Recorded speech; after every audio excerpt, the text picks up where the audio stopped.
Brooklyn Independent Television.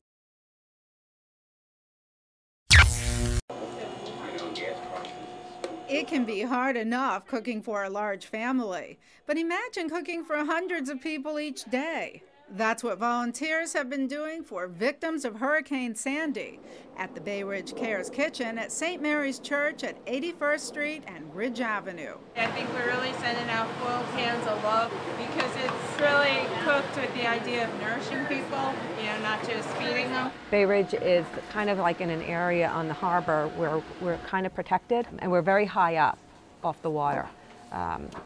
That's why it's called Bay Ridge. We're up on a ridge. So we were blessed not to have the damage that many of the other surrounding areas had, which is why we're able to really work out of this area. The kitchen has become a community-wide effort, but the idea got its start during a phone call between Councilman Vincent Gentili's spokesperson, Justin Brannon, and the owner of Robicelli's Bakery. Allison Robicelli, a chef who I grew up with in Bay Ridge, had the idea to do a soup kitchen, and I thought it was a great idea, and I called Karen Tadros, and I knew that she had a great relationship with Father Elias at St. Mary's, and within about 10 minutes we had access to the St. Mary's kitchen, and we started cooking about 2 days later. The kitchen got up and running around mid-November. It operates 6 days a week, preparing about 800 meals a day, which go out in 2 shifts. We're hooked into the Occupy Sandy main hub. All those young people that were down in Zuccotti Park protesting for many, many months have redirected their energies and have put them into serving people that were affected by the hurricane.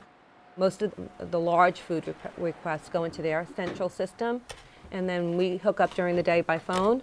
They tell me what they need, I tell them what I have, and we figure out where it would be best served. Are you going to be over at St. John's all day today? Thank you.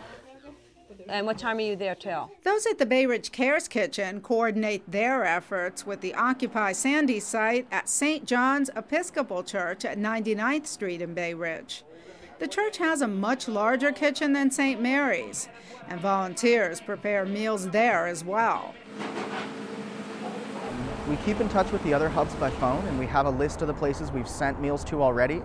We call them in the morning to confirm that they still need our help and how much, and then we plan out, just like you would a restaurant, our entire day and start scheduling deliveries out from there. We work with the other hubs. They send drivers to us, and we dispatch the drivers from here to the places where the food is needed. Hey Paul, let's get these string beans out. Yeah, I just tossed them up.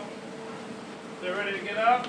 There are places that are community centers that are used to feeding people that just don't have the means to cook. So we're working with churches, we're working with community centers, and we're making sure that those community ties they have are still being supported with our food. St. Mary's Church has delivered home-cooked hot meals and desserts that have helped those in hard-hit areas like the Rockaways in Queens, as well as in Breezy Point, Red Hook, and Coney Island. Some areas in Breezy Point, some areas of the Rockaways, some areas of Gerritsen Beach are still without power, but mostly they're single-family homes. Thankfully, all the New York City Housing Authority buildings have gotten their power back.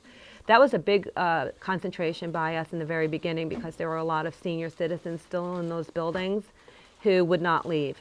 What was the motivating factor for starting this organization? Did it have anything to do with the fact that Bay Ridge was not severely affected by Hurricane Sandy? It was not a matter of Bay Ridge not being affected. It was seeing the devastation and the circumstances of so many people.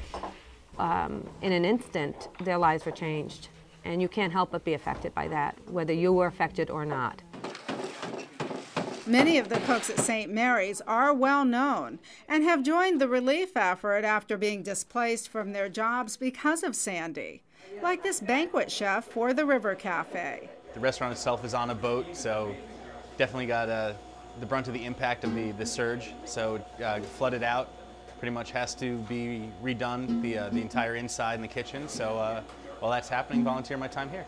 Try to cook hearty foods because people are out in the cold, working hard, things that provide them energy to keep on going with what they're doing. So stews, a lot of lentils, hearty grains, squashes. Today we have a beef stew going. We have a turkey pot pie going on later in the day. How many ovens do you have? Just the two. They're commercial brand, but not commercial ovens, so we can't fit as much in as we would in a normal commercial kitchen. But we work with what we can and do what we can. Volunteers have come from everywhere. This North Carolina man took time off from his job to fly to New York for the first time for the sole purpose of helping out those in need. North Carolina usually gets hit by a lot of hurricanes, but Sandy kind of skipped us this time. And I was just reading some news articles, but you guys got really jacked up from Sandy and a lot of other things. And after hurricanes, we usually have 80-degree temperatures. We usually go swimming after hurricanes. You guys had blizzards. And so like 200,000 people without power or housing them. Like, I'm not okay with that. I can't do a whole lot, but I can do a little bit. I've helped friends clean out their flooded apartments, and it's really, really emotionally tough, so I do that. But when I come here, it doesn't matter how tired I am when I walk in, within 20 minutes I'm energized, and it's always great people, great conversation. I love the fact that we're feeding close to 1,000 people a day. Those at the Bay Ridge Cares Kitchen say it will be operational until December 15th. We have the space till Christmas. We're committed to December 15th, and hopefully we can go further if it's needed. Watch this and other Brooklyn Independent Television episodes online at breakartsmedia.org/BIT.